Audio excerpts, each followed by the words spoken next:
What are your thoughts on getting a brain chip surgically implanted into your brain that allows you to control technology? Think of it as like a BBL, but for your brain. Actually, don't imagine that at all because it's a terrible analogy. I'm talking about the Neuralink and how the first human trial has actually been shown and done. It's been completed. And apparently, it's very successful. They went live yesterday at around 5:30 and they just live streamed the first patient of the Neuralink that had it implanted, the first human trial of the Neuralink, and showed off him using it to control his computer and play chess with just his mind. And this is some very cool stuff. I want to show you just like a little clip of it here. Such a wild experience. This guy wants to know if you feel like a wizard. Yeah, right.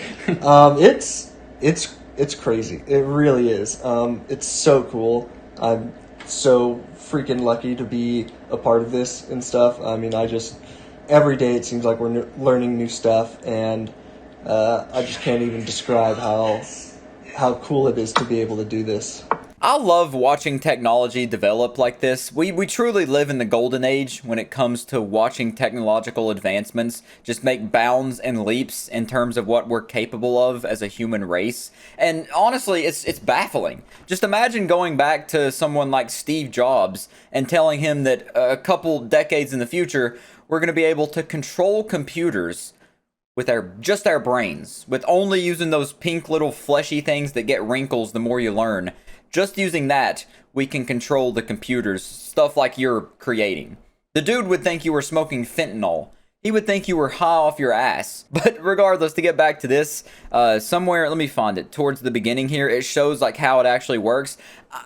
You can see the cursor moving with him saying like all he has to do is think about moving the mouse and then the mouse moves and he's able to like stop and pause music and everything. It's just so fascinating to watch. I had to use like a mouse stick and stuff, but now it's all being done with my brain. If y'all can see the cursor moving around the screen, that's all me, y'all. It's pretty cool, huh? Actually, can you pause the song just for the audio coming through? And that was also done with your brain? Yep.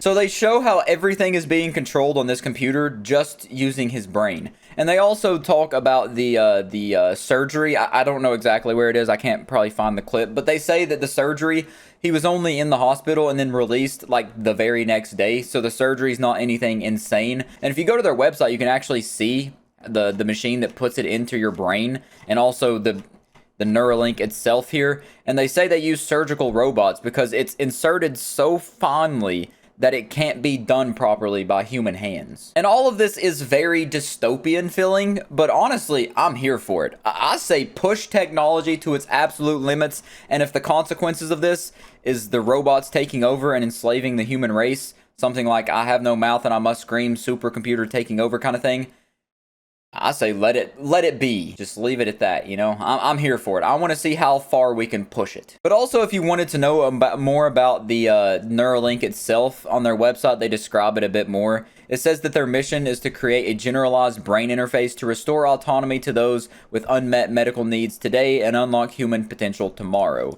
And it seems right now that mainly the Neuralink is focused for quadriplegics and giving them the ability to control their computers and mobile devices with just their thoughts, which is what we're seeing in this first human trial right here that they live streamed yesterday. And I want to show you this clip here where he's talking about how he was able to play Civilization 6 for like 8 hours straight using the Neuralink, and how that was something that was completely impossible before because he would have to ask for assistance from someone else to help him play these games, but now he can do it completely with just the Neuralink. Because when I'm sitting up playing on, say, like my iPad or something, I need complete help from, say, my like parents or something to do it.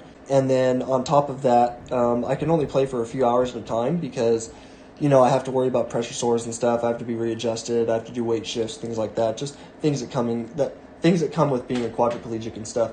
So it just wasn't really feasible for me to, like, say, play a full game or anything.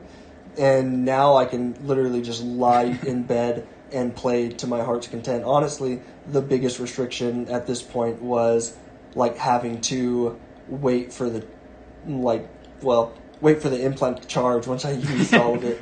So play for 8 hours, have to get off and let it charge for a while, and then hopefully be able to play some more. Yeah, so I thought that was really neat, like really cool, because like they don't just praise it the whole time. They're not just meat rotting the Neuralink this entire video. They actually talk about how it's not completely perfect. He says it's not completely seamless, but it is very, very beneficial to him, although not perfect yet. And that's why they're still working on it. They're still developing it and still making it better. And that also leads into him talking about how he had to charge it, which is something I didn't even consider. That apparently it has like a roughly an 8-hour battery, and then you have to charge it before you can use it again, which is a very interesting aspect of it. And I'm wondering, do you have to just like plug something into your head?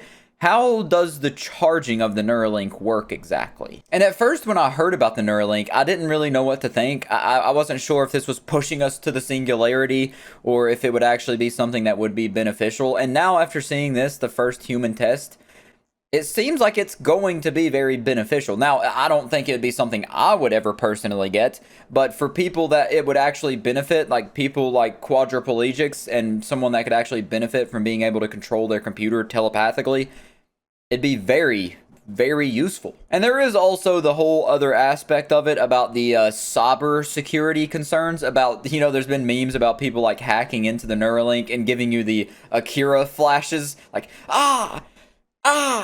stop, just flashing up like cat memes or something in your brain, making you see just memes like flash banging you all the time.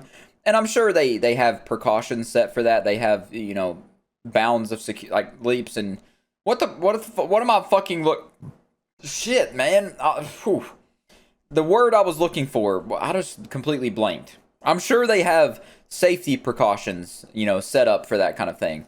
But also, it's still a work in progress, so they're still going to be ironing out some kinks and all that kind of stuff. But as a first human test, this is a great start. It's a great place to start, and I'm sure there's only, you know, they can only go up from here. It's a very amazing thing to see, and I'm sure it's just like the next step in this whole wave of technology that's going to be introduced to humankind. But until the cyborgs take over, I'll catch you in the next one.